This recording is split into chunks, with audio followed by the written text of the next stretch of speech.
साथियों, अन्य दिनों की भांति आज थोड़ा सा हास और व्यंग में जाएगा। A teacher had two pupils. हम लोग चौथी क्लास में पढ़े थे, रीड एंड टेल नाम की एक किताब थी। उसी में बहुत सारे ऐसे ऐसे कहानी थे, Anturam Santuram. A teacher had two peoples. आज मैं एक गुरु और दो चेला भय प्रगट दीन दयाला की कथा कहने वाला हूँ। जरा सा वैसे कथाएं कोई सच होती नहीं है, विषय वस्तु को समझने और समझाने के लिए कथाएं गढ़ी जाती है। एक गांव में एक बहुत बड़ा आश्रम और मठ था। उसमें एक बाबा रहते थे, बहुत धुरंधर बाबा थे, बड़ी निर्मल स्वभाव के थे, भावुक थे। सच में बाबा थे और पूजा आरती ध्यान करते थे। सामने सत्संग हुआ करता था। सत्संग में गांव की सारी महिलाएं, बहुत सारे पुरुष आते थे। एक तरफ पुरुष लाइन, एक तरफ महिला का लाइन, एकदम मोस्ट डेकोरेशन, पंडाल इत्यादि इत्यादि सब दिन उसमें आकर के बाबा दो गीत गाते थे और आरती उड़ती करके अपने घर जाते थे। एक चेला चला सच्चे गुरु के खोज में, आत्मज्ञान की लालसा थी उनमें। जाते जाते उस आश्रम को उसने पसंद किया, उसमें विश्राम लिया। लेकिन सब दिन की वही कहानी, बस लोग आए, इधर बैठे इधर बैठे, स्पीकर माइक चालू हो जाए, बाबा आए, भय प्रगट कृपाला दीन दयाला, भय प्रगट कृपाला दीन दयाला, आरती करके प्रसाद बांट के सब कोई अपने अपने घर जाते थे। कुछ दिनों तक वो बच्चा आजीज हो गया, कहा यहाँ आत्मज्ञान संभव है नहीं, यहाँ से अब छोड़ के चला जाना चाहिए। ऐसा ही योजना बनाया ही था कि जब तक में एक और चला गया वो, तो वो चला थोड़ा सा हाई प्रोफाइल में था, एकदम सफ़ेद सफ़ेद कपड़े। अब उसे पढ़ा लिखा भी अच्छा था, इसमें कोई संदेह नहीं। उस दिन का प्रोग्राम कुछ अनूठा प्रोग्राम, कुछ विशेष उसमें घटा। सत्संग जब शुरू हुई तो उसने सत्संग तो बड़ी मज़े का शुरू किया। रामायण से कौन कहे, गीता से कौन कहे, कुरान से कौन कहे, वेद और उपनिषद से कौन कहे, तमाम तरह के उदाहरणों को ला करके उन्होंने हर विषय को एकदम क्लियर साक्षात किया। उस दिन का सत्संग सब दिन से टॉप का सत्संग हुआ। लोग अपने में फूले नहीं समाये, गदगद हो गए कि आज क्या हुआ। लेकिन वह जो दूसरा चलवा था सब दिन रहने वाला नहीं था, वो कहीं से आ जा रहा था, उसको लेट हो गई थी। उस दिन रुका था वहाँ पर। सवेरे जाने के वक्त में कहा, बाबा अब तो मुझे आदेश दो, कहो क्या कैसा रहा रात का प्रोग्राम। का क्या प्रोग्राम, हमें समझ में नहीं आई। रात में जो प्रवचन सत्संग हुआ था उसका क्या कैसा रहा था। हम तो कुछ सुने नहीं। गजब की बात है, मेरा गला फंस गया है, मैं परेशान हूँ, घाम पसीने मेरे छूट गए, आप कह रहे हो कुछ सुना नहीं। कहा हाँ, हम तो उसी इंतजार में बैठे हुए थे कि तू कुछ कहोगे, लेकिन तू तो कुछ कहा नहीं। तो फिर चलवा कहा कि कह कौन रहा था। कहा देखो तेरे अंदर में वो गीता और कुरान बोल रही थी, तू कहाँ कुछ बोला।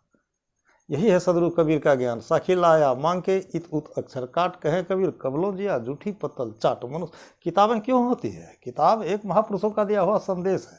अब वो अभी किताब महापुरुषों का दिया हुआ संदेश इसलिए है कि किताब में ज्ञान नहीं होता है। किताब के पंक्ति को अपने जीवन में क्रियात्मक रूप देना ही उस किताब की सार्थकता है। हमने उस किताब को पढ़ा, चाहे वह किताब जो सी भी क्यों नहीं हो, एक रामायण ही क्यों नहीं हो। पहली लाइन है, अमिया मुड़ी में चूरन चारू, समन सकल भवरुज परिवारू। इतनी बड़ी हस्ती उस पंक्ति को है, तो सिर्फ पंक्ति को हम याद करते हैं, पंक्ति को पढ़ाते हैं, पंक्ति को लोगों को सुनाते हैं, तो उसमें आत्मज्ञान संभव नहीं है। अमीय मुड़ी में चूरन चारू, वह एक ऐसा जादू है जो गुरु के चरणों के नीचे में होता है।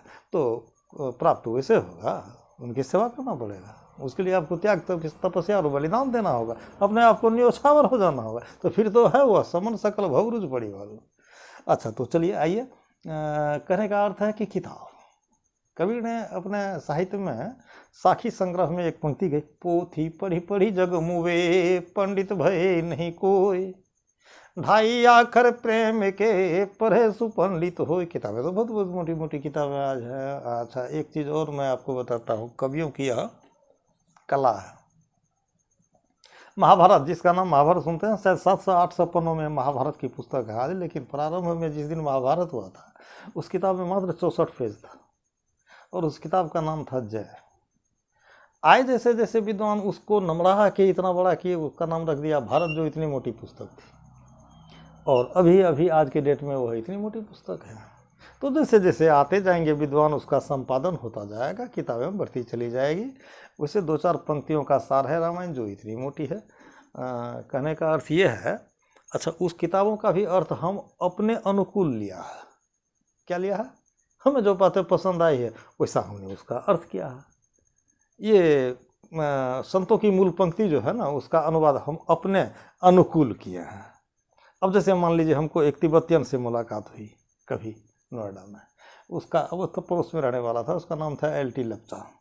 तो ये तो तिब्बतियन नाम हुआ ना, मुझे मालूम ही नहीं कि तिब्बत का रहने वाला है। उसके हाथ में हम देखा 1 किलो मांस या जो कुछ भी हो, उजले प्लास्टिक में, तो खून भी तो उसमें था ही था। हमको आश्चर्य हुआ कि तिब्बत एक बौद्धिस्टों की धरती है, अहिंसा परमो धर्म उसका सूत्र है, ये क्या हाथ में? कहा है जी लपचा साहब सुनिए, हमें तो मालूम है कि तिब्बत बौद्ध की धरती है, ये हाथ में ये अहिंसा परमो धर्म। कहा नहीं, आपको समझने में भूल हो गई। देखिए, चीनी यात्री ह्वेनसांग अपने वाटर्स में लिखा है, जब हमने नालंदा गया था परिभ्रमण में, तो वहाँ के लाइब्रेरी से मुझे कुछ गिफ्ट्स मिला था। वो गिफ्ट्स था एक इतना बड़ा शिलालेख, उस पर लिखा हुआ था अहिंसा परमो धर्म। लेकिन उस वक्त वहाँ नदी में पार होने के लिए जो नाव पर चढ़ाए ना, तो वो शिला का एक तो कोना टूट गया, और वाला कोना टूट गया, तो वह जिसके हाथ लगा वो अहिंसा परमो धर्म। यही है किताब का अर्थ आज के दुनिया में। एक रामायण मानस प्रेमी परिवार की एक लड़की की शादी हुई, वो जब ससुराल गई तो उसने रामायण पढ़ना शुरू की, तो पढ़ते पढ़ते संजोग से ससुराल में वह क्रम करी चौपाई आई सामने कि ढोल गवार शूद्र पशु नारी। अब तो आश्चर्य, उसके आंखों से आंसू टपक गया कि मैं ही इस देश का उपेक्षित नारी हूँ, मैं ही एक अपवाद हूँ कि ये क्या कवि लिख दिया है। उसके आंखों में आंसू आते देख सखी सहेलियाँ दीदी बहनी एक जगह हो गई। कहा क्या हो गया भाभी, क्या हो गया भाभी, तो देखो ना ये कवि क्या लिखा है। तो कहा ये तो कला है कवियों की, चलो उस चौपाई पे स्टिकर लगा दो इसे, उसके ऊपर लिखो ढोल गवार पुरुषी और घोड़ा, जितना पीटो उतना थोड़ा, तो मनमथ बिंदु करे असराड़ा, द्रव्य के चोट कठिन के मारा, सो तो जाओ चाही से शुल्क गाई, काहू को प्रतीत न भाई। तो हम उस किताबों का अनुवाद अपने अनुकूल जो करते हैं तो वह मलिन हो जाता है। कबीर के 2.5 अक्षर। अब सवाल है कि 2.5 अक्षर वैसे तो पुराने वाले पुरा देंगे, जिसमें जैसे 2 अक्षर है, आकार मकार है, तो कहेगा 2 ये हुआ ये हुआ, लेकिन नहीं, उनके कहने का कुछ और प्रयोजन था। क्या था? किताब है, वेद शास्त्र जो कुछ है, शब्दों का बौछार है, किताबें इतनी मोटी है। लेकिन शायद स्वामी विवेकानंद जी अमेरिका के वापसी रूस में किसी बहुत बड़े दार्शनिक के घर में एक रात के लिए रुके थे, और उनके मेज पर रखी हुई किताब अपेक्षा किया स्वामी जी ने, हजूर अगर आपका आदेश हो तो मैं उस किताब को थोड़ी सी देखूं। तो कहा आप तो रसियन भाषा को नहीं जानते हैं, क्या पढ़िएगा उसको? कहा अच्छा नहीं जानते, एक बार तो किताब हाथों में दी जाए। वो रसियन दार्शनिक ने इनके हाथ में किताब सुनाई, किताब इतनी मोटी थी, और स्वामी विवेकानंद ने उस किताब को ऐसे हाथ में लिया, और 10 मिनट के बाद कहा लीजिए साहब ये। तो दार्शनिक ने पूछा आपने क्या पाया उसमें? कहा जो आप चाहेंगे वही पाया हूँ। तो अच्छा बोलिए, तो 664 नंबर के पेज में क्या लिखा हुआ था? पंक्ति को पढ़ के विवेकानंद सुना दिए। पढ़ने का ये भी एक तरीका है, ये भी एक शैली है, ये भी एक क्षमता है। तो कबीर ने कहा 2.5 अक्षर प्रेम के पढ़े सो पंडित है। अब विचार करें, अब एक शब्द यहाँ है, एक शब्द वहाँ, बीच में खाली जगह है ना, तो उसी खाली जगह को मिला के कबीर ने कहा 2.5 शब्द को तो पढ़ो ही पढ़ो, लेकिन उसके बीच में जो है ना, वो एक शब्द 2 शब्द, बीच में जो आधा है उसको अगर पढ़ लो। कहने का अर्थ है कि आप अपने को खाली पढ़ो। श्रद्धावान लभ्यते ज्ञानम तत्पर संजितेंद्रियम। अगर आपके अंदर में वह श्रद्धा है, आपके अंदर में वह खाली है, आपके अंदर में शून्य ध्यान सबके मन माना तुम बैठो या तम, जब आपके अंदर में खाली रहेगी तो सही में आपकी आत्मा आप में बैठेगी। जब तक आप अपने को भरे हुए हैं इस संसारिक ज्ञान में, अच्छा संसारिक ज्ञान में, ये थोड़ी सी जटिल बात है, संसार में ही सब ज्ञान है, सारा ज्ञान संसार में ही है। संसार एक प्रकार का गुरु है जहाँ से आप उनको ज्ञान ले सकते हैं। एक चीज़ मैं आपको वैदिक संदेश बता रहा हूँ आपके सामने में। आप सुना होगा सुकन ऋषि के 4 पुत्र, शौनक, सनक, सनत कुमार और सनकादि। तो 4 पुत्र में एक पुत्र शौनक जी जो थे, तो शौनक ऋषि की तो चर्चा आपने वेदों में पाया होगा, वेद ऋषि हैं वे। तो उन्होंने एक दिन क्या किया, सोनको हवे महासाल अंगिरस विधिवद उपसन्न प्रच्छ कस्मिन भगवो विज्ञातम सर्वमिदं विज्ञातम भवति। उन्होंने एक दिन क्या किया, तो योग महाविद्यालय के प्राचार्य महर्षि अंगिरा को बुला के अपने घर पूजा पाठ करके उनसे उन्होंने निर्णय की, पूछा कि हजूर कस्मिन भगवो विज्ञातं सर्वमिदं विज्ञातं भवतः इति।